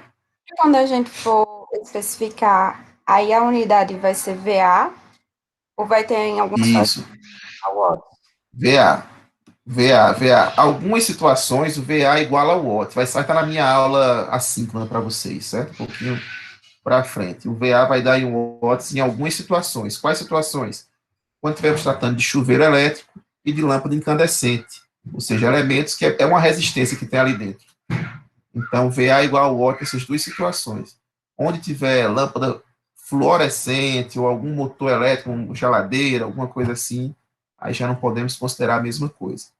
Mas vou mostrar para vocês a diferença aqui entre o VA e o watts na aula 5, né, certo? Eu devo deixar, vou fazer um esforço para deixar amanhã, que daqui a pouco eu tenho outra aula e depois uma reunião, mas vou tentar gravar à noite e amanhã eu disponibilizo, vou gravar amanhã de manhã e depois eu disponibilizo para vocês. Então é só isso, pessoal, aqui. Em todos os cômodos, cômodo a cômodo, calcular a área, deu abaixo de 6 metros, aqui eu acho que sou abaixo de 6. Aqui também, a área de circulação vai dar menos de 6 metros quadrados. Ah, não, aqui vai dar um pouquinho. Eu acho que é só o banheiro. Aqui, pronto, esse banheiro também vai dar abaixo de 6 metros. Esse depósito vai dar abaixo de 6 metros. Onde tiver abaixo de 6 metros de cara, aqui também a varanda aqui abaixo de 6 também. Ah, não. Tem que calcular aqui, não sei. Talvez dê. Enfim. Onde tiver abaixo de 6 metros, vocês vão encontrar, pela regra, né, uma lâmpada de 100 VA. Né? Se der acima, faz a regrinha aqui dos inteiros, cancela o que não foi inteiro e bola para frente. Certo? De forma que todo cômodo tenha pelo menos uma lâmpada de 100 VA no seu teto. Certo? Se quiser botar mais, não, mas no banheiro eu quero botar uma lâmpadazinha daquelas, uma aradelazinha, uma lumináriazinha de parede, para quando for fazer a barba, fazer alguma coisa, eu ligar ali, ficar focado, bota, mas aqui é iluminação geral, certo? Não quero botar uma iluminação bonita, pendente na sala de jantar, ou uma iluminação na sala, para uns quadros, nas paredes, bota, mas o mínimo é isso daqui para a iluminação principal, geral, do quarto, certo? Aqui tem os exemplos, né? Aqui a sala deu 9,1 metros. Aliás, 9,91 metros. É 6, meu amigo. Você pode ser. Aqui o cara foi extremo, viu? Foi bruto aqui o cara. Deu 3,91. Ele não arredondou para 4. Certo? Então aqui é o extremo. Qual é o mínimo? E aí, o que eu faço na prova, né? Tem muito aluno esperto, já sofri muito. Estou experiente com vocês já, viu? O que acontece às vezes? Eu digo, pessoal, dimensione aqui iluminação para os cômodos. Aí todo mundo botava. Se o espertinho chegar e colocar em tudo, nem leu, não fez nem as contas, aí botava lá o 400 VA para cada um. Aí ele, professor, não pode não, só disse que podia botar muito, não sei o quê. Aí eu, não, mas aí foi sacanagem, né? Você devia ter pelo menos feito as continhas, colocado aqui, depois de tudo. Não, aqui deu 100, mas eu vou colocar 60 a mais, né? E chegou quase igual a 4, aí justificando. Agora, simplesmente chegar e botar um valor bem alto para cada um, é por isso que nas provas eu estou botando. Coloque o mínimo de potência aceitável na norma. Então, aqui está na ponta da letra aqui, né? 3,91 metros quadrados não é 4, corta. 3,45 não é 4, corta. 1,4 não é 4, corta. Só fica o restante. Tá vendo? Então, geralmente, mas aí no projeto seu, logicamente, aqui, 3,91, coloca mais um de 60, coloca uma de 60 aqui. 3,45, coloca uma de 60 no projeto final. Justifica, né? Mesmo dando assim, coloquei uma de 60 a mais, já que cada uma prevê o mínimo, coloquei uma 60 a mais ali para. E ficou bem no limiarzinho ali. Mas, teoricamente, se der 9,99 metros quadrados, você tira o 3,99 e só mantém o 6. Né? Então, é basicamente cálculo de área, pessoal. No máximo vai ter uma areazinha quebradinha dessa daqui, mas aqui é só cálculo de área, certo? Fez o cálculo da área, tá resolvido. Então, uma areazinha meio tortinha, que nem aqui, ó, cadê lá o desenho de vocês? Que nem essa circulação, por exemplo, que pega tipo um L aqui, né? Máximo. A máxima dificuldade vai ser essa daqui. O resto, a maioria dos cômodos, ou aqui que tem esse, tipo um closet aqui, né? Um guarda-roupa embutido, enfim. Mas, no máximo, os quartos são retângulos. Certo? Então, é isso. É bem, bem simples. Então, essa daí é a regrinha para iluminação. E aí, se não, mas eu quero fazer projeto comercial, projeto industrial, tal, aí já muda. Não tem como a gente fazer uma previsão baseada em área para um ponto comercial. Se eu tiver uma loja, uma ótica, é diferente as necessidades do que para uma loja de sapatos. Então, o posicionamento da iluminação, os detalhes são diferentes, as exigências são diferentes, né? Então, aí tem que ter um projeto específico para aquela edificação. E aí, geralmente eu ofereço cursos de extensão do projeto luminotécnico, bem mais detalhado, explicando, usando softwares, né? Aqui a gente vai ver uma introdução só, na munheca mesmo, mas usando software, a gente vê em projetos de extensão, ou em curso de extensão, ou em algum evento. Sempre que tem, o pessoal me convida, eu ofereço algum cursinho. Faço parte do Grilu, né, lá do professor Ricardo Cabuz, Minos também. Bem, para tomadas também é rapidinho, certo?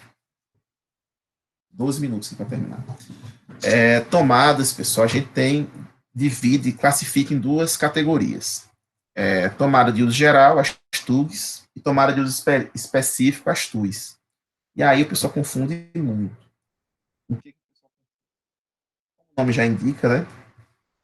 A TUG é uso geral. Então, ali eu posso botar um carregador de celular, posso botar um liquidificador, posso botar qualquer equipamento que tenha uma certa mobilidade, um notebook. É uma tomada de uso geral.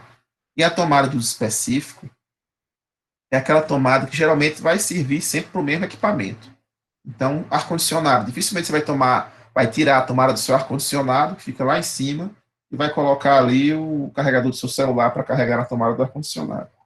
Mesma coisa, chuveiro. Primeiro que chuveiro, a gente dá até nome de tomada aqui, eu não sei como é na casa de vocês, mas o correto, não é nem o correto, seria a gente nem usar uma tomada para o chuveiro.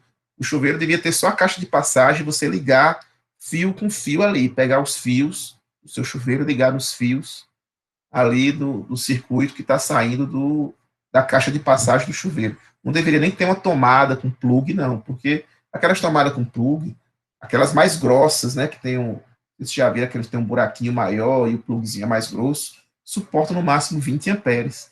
E as correntes do chuveiro geralmente passam de 20 amperes facilmente, então acaba derretendo com o tempo aquelas tomadas. Então, é fio com fio e pronto, acabou-se, certo? Tomada de chuveiro elétrico. A gente dá o nome tomada ainda, representa como uma tomada, mas na hora não deve ser comprado uma tomada, não. Aí, máquina de lavar roupa, bomba d'água para cisterna, e cisterna para caixa d'água, enfim. Aí tem algumas, geralmente esses daqui são equipamentos de grande corrente, né? Ar-condicionado, chuveiro, máquina de lavar, bomba d'água. Aí todo mundo já diz, olha, como são equipamentos de grande corrente, então todo tomada de uso específico vai ser um equipamento que tem uma grande corrente, não necessariamente. Por exemplo, tem alguns equipamentos que mesmo tendo uma correntezinha baixa, não tendo um consumo tão considerável, eu não tiro ele da tomada. Por exemplo, alguém tira a geladeira da casa de vocês da tomada? Alguém fica tirando? Não, vou tirar aqui, vou ligar meu carregador aqui, meu notebook aqui um tempinho na tomada da geladeira, ou vou tirar a tomada do micro-ondas embutido, que é todo lá dentro. São equipamento, a tomada aqui da minha casa, a tomada do fogão, né? É só ligar ali a chamazinha do fogão. Então, são tomadas que estão escondidas, uma mão de obra na área para tirar, não vai ser usada. Eu não gosto de considerá-las como uso geral. Eu gosto de considerá-las como tomada de uso específico. Então, a tomada de uso geral é aquela que, efetivamente, há um manuseio ali, há uma troca, e pode ser usado qualquer equipamento ali, na hora que você precisar de usar.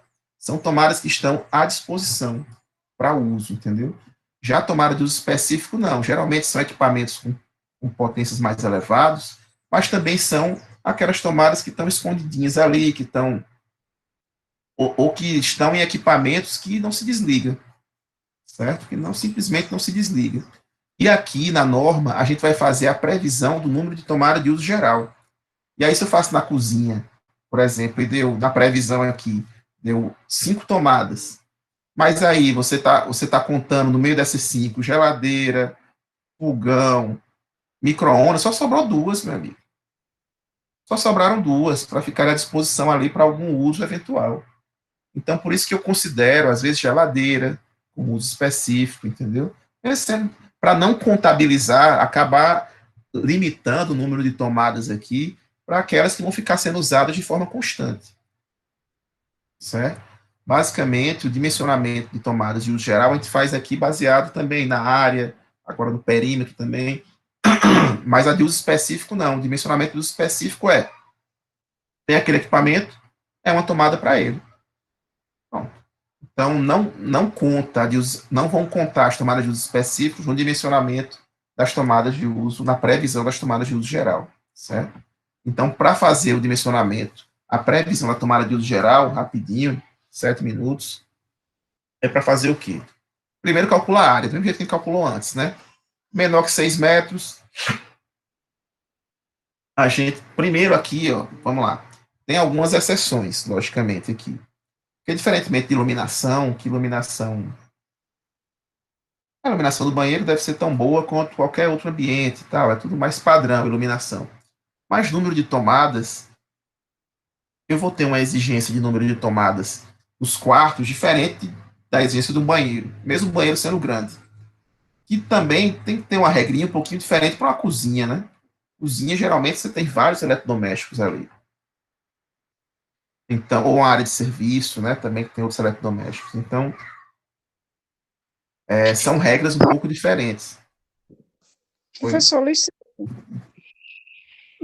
tira tomadas duplas ou triplas, ela, como é que se diz, influi no dimensionamento da eletricidade? Isso.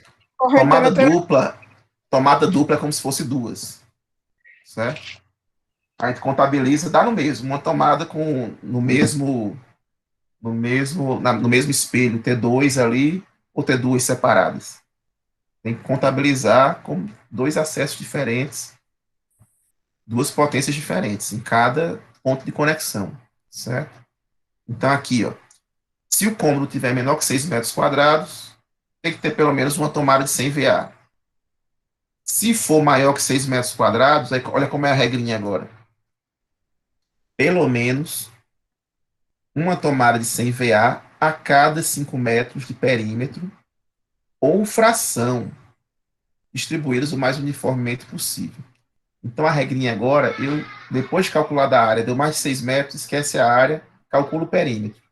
Vamos ver um exemplo aqui. E eu vou de 5 em 5, ou fração, ou seja, lá na iluminação eu cortava, né, o que não era inteiro. Aqui não, se sobrar, deu 16. 3 de 5, 300. E uma de 1, 400. Certo? Então, vamos lá para o nosso exemplo, né? Aqui o quarto suíte é difícil. Esse quarto 2. Quarto 2 é 3,65 por 3,20. Deixa eu ver quanto vai dar aqui. 3,65 vezes 3,20. Deu 11,68 metros, né? 11,68. Aí, como é a regra aqui, 11,68, aqui é a iluminação, aqui já tem, né? Quarto. Deu aqui a área. Foi, quanto aqui? 3,65 vezes 3,20. 11,68. Então, já vi aqui, ó, maior do que 6 metros, né? Então, vou ver o perímetro agora. Perímetro. 3,65 vezes 2, mais 3,20 vezes 2. Vamos ver quanto é que vai dar. 3,65, vezes 2. 3,20 vezes 2 é 6,40. Deu 13,70. 13,70 metros quadrados. São metros que é o perímetro. Potência de tomadas, então, quantas tomadas, né? Pela regrinha que a gente viu aqui, serão de 5 em 5 metros ou fração 100 VA. É uma tomada de 100 VA, né? Então, aqui vai ficar... Opa, cadê aqui? Então, aqui ficar 5 mais 5, 10 mais 3,7. Então, ficou aqui, como o perímetro está contando também, 3 de 100 VA. 3 tomadas de 100 VA para o quarto, certo? E aqui eu não desconsidero essa daqui. Considero essa daqui como se fosse 5 inteiro. Se fosse 0,1, eu consideraria em cada letra. Tem algumas exceções. Isso aqui é para cômodos gerais. Quais são as exceções? Banheiro. Banheiro pode ter o tamanho que for, pequenininho, grande, médio. Eu não vou encher meu banheiro de tomada, porque eu não preciso, né? Só precisa aqui, isso é obrigatório, uma tomada em cima do lavatório. Aquela tomadazinha, agora a potência dela, 600 VA. Para que as meninas usam essa tomada em cima da pia lá do banheiro? Qual é o objetivo de uso dessa tomada principal? Secador, chapinha. Exatamente. E esses equipamentos que tem calor, minha gente, qualquer equipamento da casa de vocês que tem calor, que gera calor, ferro de passar, chapinha, secador de cabelo, chuveiro elétrico, qual é o outro aí que tem calor? Ferro de passar já disse, churrasqueira elétrica, forninho, aqueles fornozinhos, né, elétricos, grill, todo equipamento que tem uma resistência elétrica dentro tem uma potência, tende a ter uma potência mais elevada. Por isso que foi previsto logo uma de 600 em cima da pia, certo? Então aqui a de 100 é para equipamentos eletrônicos, geralmente, e a de 600 já é para quando for uma coisa mais barra pesada, assim, um equipamento com maior potência. E prevendo-se já que as meninas vão usar secador de cabelo, que tem uma resistência, tem um aquecimento ali dentro, uma chapinha também, e é uma potência mais elevada, é só botar de 600 e pronto, certo? Aqui não estou contando com a do chuveiro, que a chuveiro não é obrigatória, se não quiser, não precisa botar tomada de chuveiro não, né? Mas normalmente se coloca também a do chuveiro, né? Mas aqui, é só a que é obrigatório. Outra exceção, copa, cozinha, área de serviço, lavanderia e similares. No seu quarto, se você tiver muito ali, deu quantas aqui? Deu 3 tomadas, né? No mínimo. Uma tomada para TV, uma tomada para você carregar o celular, carregar o seu notebook ali em algum momento, e outra tomada para Nem sei para que você vai usar essa outra. Para uma lumináriazinha ali, ou para, enfim, para um notebook, vamos dizer assim. 3 tomadas, porque no quarto geralmente não se tem um número de eletrodomésticos tão grandes assim. Agora, numa cozinha, é onde a gente vai ter, ou numa área de serviço, ou numa lavanderia, ou em áreas similares aqui, é onde a gente vai ter uma concentração maior de eletrodomésticos, certo? Vou roubar só 2 minutinhos de vocês aqui.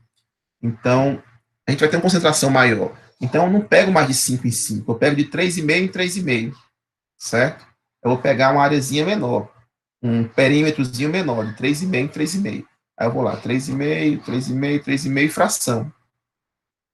Se eu tivesse uma cozinha de 15 metros, quanto deu aqui mesmo? De 13, se fosse aqui uma cozinha, né? Seria quanto? Se fosse cozinha, considerando que fosse uma cozinha, seria 3,5, mais 3,5, 7, mais 3,5, 10,5, 10,5 mais 3,2. Não é isso? Pronto. 13,7. Bom, tá vendo que aumentou já em 1. Já estou com 4 tomadas aqui já. Só em ter mudado essa questão dos 3,5, dos 5 para 3,5, se tivesse uma cozinha desse mesmo perímetro, já aumentou em 1 o número de tomadas. E além do número de tomadas, né, uma delas tem que ficar em cima da pia, certo? Uma tomadinha sempre em cima da pia. Se tiver uma pia com largura igual ou inferior a 30 centímetros, coloca uma delas lá, obrigatoriamente. Para as outras, e aí a potência, será que são todas iguais a 100? Não. A potência na cozinha é diferente. Se tiver até 3, 600. Se passar de 3, a quarta em diante, 400. Perdão, a quarta em diante de 100. Então, para as 3 primeiras, atribuir 600 VA. Para a quarta em diante, 100 VA. Então, aqui eu ficaria com, se eu tivesse uma cozinha com esse perímetro aqui, né? Se eu tivesse uma cozinha com esse perímetro, eu ficaria com 3 de 100 e uma de 600. Teria 3 tomadas de 100 e uma tomada de 600, só na cozinha. Totalizando aí 900 VA de potência na cozinha, certo? E aí, a outra seção são para subsolos, sótãos, garagens, varandas, halls, sala de máquinas, bombas, sala de equipamentos, que é pelo menos uma de 100, de 1.000. Tomada de uso geral, né? Lembrando. E aí, se tiver previsto algum outro equipamento específico, aí você coloca esse por fora dessa de 1.000 aqui. Certo? É uma de 1.000. Então, aqui, se eu tiver aqui subsolo, garagem, né? Aqui na garagem, às vezes, por que essa daqui é importante? Calma, cadê aquele desenho aqui? Pronto, aqui é a garagem. Eu vou querer ligar na garagem aqueles motorzinhos para lavar o carro, né, de alta pressão. A potência pode ser elevada daquele motorzinho. Então já bota uma de 1.000 ali, ó, já faz a lavagem do carro, já usa alguma sala de equipamento, pessoal para às vezes tem gente que gosta de fazer algumas coisas em casa, uma esmerilhadeira, aquelas máquinas de maior potência, e já usam ali pelo menos a tomada de 1.000, a tomada de uso geral de 1.000, já garante ali muita coisa, certo? Se tiver previsão de um específico, aí você bota específico também, sem problemas. Então é isso, pessoal. Essa daqui são as regras, e aqui é a tomada de uso específico, né? Qualquer demanda que tiver, logicamente ela vai ter a quantidade e a potência igual a do equipamento específico que ela vai ser utilizada, né? Não pode ficar muito distante do equipamento, tal, máximo 1,5 m. E aí você tem que procurar a potência aproximada daquele equipamento. Um chuveiro, tomada de uso específico. Uma máquina de lavar, mais específico. Um ar-condicionado, específico, e aí sucessivamente. Aqui tem alguns exemplos, né? Ele pegando aqui, calculando o perímetro, e dando aqui o do sala, tal, é de 5,5, copa de 3,5 em 3,5, cozinha 3,5 em 3,5, dormitório de 5 e 5, banheiro tem o que fazer, né, uma de 600, área de serviço aqui deu 2, não, porque deu menos que 6 metros quadrados, eu quis botar uma a mais aqui. Hall também, só é uma. E aqui as tomadas de uso específico. Aqui na cozinha é difícil, aqui no Nordeste, ter tomada de uso, ter uma torneira elétrica, né? Aquelas torneiras aquecidas é muito difícil, mas se tiver a demanda do cliente, você bota. Uma tomada de uso específico para geladeira, no banheiro chuveiro elétrico, na área de serviço a máquina de lavar. As potências, tal, da máquina de lavar, chuveiro. Aí antigamente o pessoal usava muito chuveiro de 5.600. Mas agora, minha gente, olha a lapadinha aqui das potências. Deixa eu botar rapidinho aqui. Potência.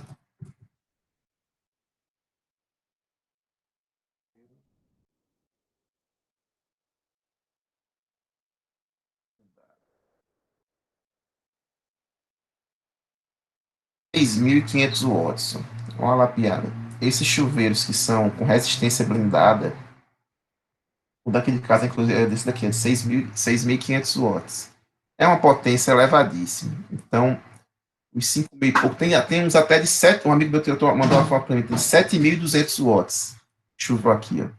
É comum ver de 7.500 watts. Então, umas potências monstruosas. Então, por isso que eu acabo dizendo que, na hora do dimensionamento lá, considero o pior caso. Bota logo um grandão desse, esses de 5.600, já não estão mais sendo tão únicos, não. E aí o fio vai acabar indo para o fio de 6 milímetros, futuramente.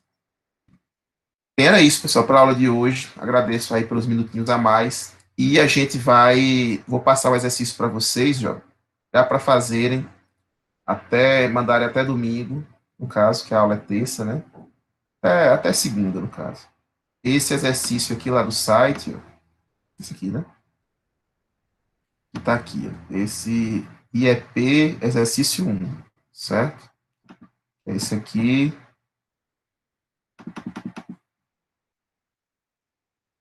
Para vocês identificarem tomadas de uso geral e tomadas de uso específico e iluminação. Ok? Veja isso daí. E eu tô devendo para vocês um momentozinho assíncrono, vou deixar gravado e vou colocar lá no Moodle, certo? Explicando a parte dessas potências, VA, watts e VAR. Bem, pessoal, por hoje era isso. Agradeço a todos e fiquem atentos. Alguma dúvida aqui? Pode ser até segunda, Professor, tomadas duplas ou triplas é ruim, instalação elétrica, influi no dimensionamento, como eu disse, se botar uma com mais de um. O ruim é que fica concentrado num lugar só, né? Mas se for necessário, se você souber que vai ficar por ali os seus principais equipamentos eletrônicos, ótimo. Tomada de uso específica para chuveiro, ar-condicionado, professor, ela serve para micro-ondas, pode ser colocada também, somente pela questão da localização, né? Bem, é isso. Ferro de aterramento é de quantos metros? Tem haste de 1,5 metro, tem hastes maiores de 3 metros, quem tem no laboratório tem 3 metros, certo? Se você estivesse lá no laboratório, tem 3 metros, que a gente colocou na saída do CETEC ali, do bloco novo, da sala que eu fico, né? É de 3 metros, a gente colocou 3, aí o solo permite, fica uma maravilha. Mas para uma residência, é de quantos metros? É como eu disse, né? Assim, na verdade eu não disse, mas depende. Quanto maior, melhor. Quanto maior, melhor. Mas às vezes o solo não permite. Lá em Delmira, a gente tentou colocar uma de 3 metros, a gente não conseguiu nem a pau. O solo é muito duro lá da UFAL. A gente entrou em contato até com o pessoal da Eletrobras na época. Eles, não, aí não tem condição, não. A gente coloca várias de 1,5 metro, mas uma de 3 ela não entra nem a pau. Então, não dá para colocar na mão, assim, no martelete, né? Então a gente acaba. Mas quanto mais profundo, melhor é o contato da haste com o solo. Mas geralmente, colocar 3 de 1,5 metro está de ótimo tamanho para qualquer residência. Mas para ter certeza se o aterramento ficou bom mesmo ou não, aí usa um equipamentozinho de medida chamado terrômetro, certo? Aí você tem a certeza absoluta se o aterramento ficou bom ou não.